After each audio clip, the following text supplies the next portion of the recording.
우리나라 사실주의 문학을 개척한 단편소설의 선구자이자 독립운동가인 현진건은 1900년 대구시 중구 계산동에서 태어났습니다. 현진건의 아호는 빙허인데요. 빙허는 허공에 의지한다라는 뜻을 가집니다. 대한제국 말기 전기통신을 관장하는 대구전보사 사장을 역임한 현경운의 오남 중 넷째 아들로 태어났습니다. 현진건은 그의 부친이 신학문 보급을 위해 설립한 대구 노동학교에서 수학했습니다. 빙허는 자신을 포함 5형제가 있습니다. 이들은 모두가 출중했는데요. 맏형 현홍건은 러시아 사관학교를 졸업하고 러시아 공사관에서 통역관을 역임했고요. 둘째 형 현석건은 판사로 보직하다가 대구에서 변호사로 활동했습니다. 셋째 형 현정건은 대한민국 임시정부에서 독립운동가로 크게 활동했으며 넷째가 빙허 현진건이며 아래로 이복 동생인 현성건이 있습니다. 이 중 셋째 형인 현정건은 임시정부 의정원에서 경상도 대표 의원과 의열단으로 크게 활약한 대구 출신의 대표적인 독립운동가였는데요. 1932년 독립운동을 하다가 체포되어 형무소에서 치른 옥고의 여파로 운명하고 말았습니다. 현정건의 아내이자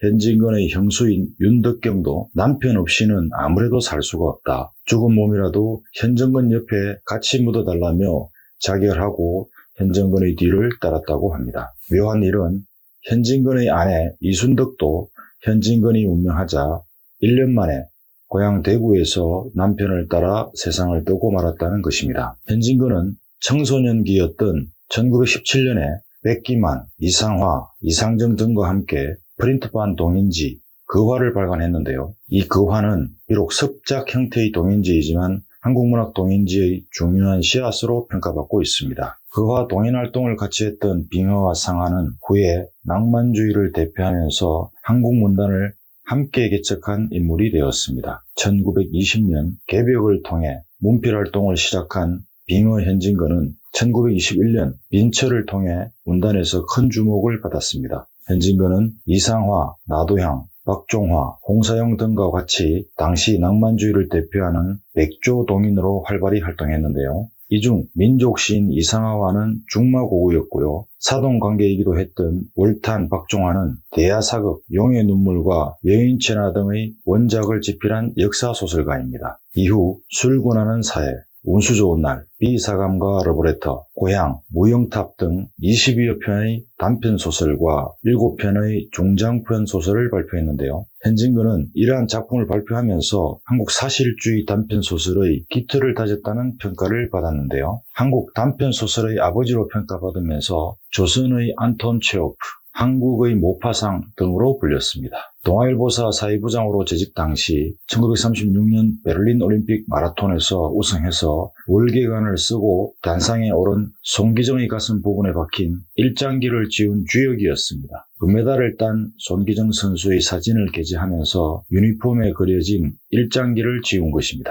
현진건은 일장기 말소 의거의 직접 책임자로 구속되는 등 현실에 항거하면서 문학적 저항을 계속해 나간 독립유공자입니다. 빙허는 독립운동가였던 형 현정건을 기리는 작품인 흑치상지와 조선의 얼굴 등이 일제의 탄압으로 강제 중단되고 검서로 지정되는 어려움을 겪었는데요. 그로 인한 큰 상실감과 화병으로 인해 빙허는 1943년 4월 25일 43세의 나이로 짧은 생을 마감하고 맙니다. 현재 대구 두류공원 인물동산에 한국문학 금자탑에 빛나는 초석인 현진건과 이상화를 기리는 문학비가 나란히 서 있습니다. 우리 문학사에서 빙허 현진건이 가지는 위상은 매우 높다고 할 수 있습니다. 현진건의 문학적 업적을 기리고 지역 작가들의 창작 의욕을 고취시키기 위하여 2009년부터 현진건 문학상을 제정하여 운영하고 있고요. 2011년부터는 신인 작가를 위한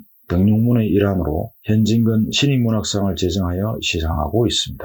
어둡고 참담했던 일제강점기에 소설가이자 언론인, 독립운동가로 활동했던 현진건은 민족적 긍지와 지조를 지키면서 단 한 번도 친일의 발을 담그지 않고 끝까지 자기를 지켜낸 인물입니다. 일장기 말소 의거를 일으켜 옥고를 겪고 사실주의 문학을 개척한 빙의 현진근은 국가가 인정하는 독립유공자이자 대구가 배출한 킬러 콘텐츠입니다. 대구 문학계를 빛낸 많은 문호들 중에 빙의 현진근과 상화, 이상화가 있습니다. 현진근은 사실주의 문학의 새로운 지평을 개척한 한국 단편소설의 선구자입니다. 운수 좋은 날과 빈처, 무용탑 등의 소설을 남겼고요. 1936년에 동아일보사 재직 당시 베를린 올림픽 마라톤에서 우승한 송기정의 가슴에서 일장기를 지운 사건의 주역이었습니다. 이상화는 일제강점기 한국을 대표하는 민족 시인이자 독립운동가입니다. 그는 빼앗긴 들에도 봄은 오는가를 비롯한 특유의 작품을 통해 민족혼을 일깨우는 저항시를 많이 남겼는데요. 1919년에 대구의 독립만세운동인 38만세운동의 기획 단계에서 주도적으로 활약했으며 교남학교에서 후학 양성에도 크게 기여했습니다. 빙의 현진근과 이상화는 대구 계산동에서 유년기와 청소년기를 함께한 중마고우 사이입니다. 청소년기였던 1917년에는 백기만과 함께 프린트판 동인지 거화를 발간했는데요.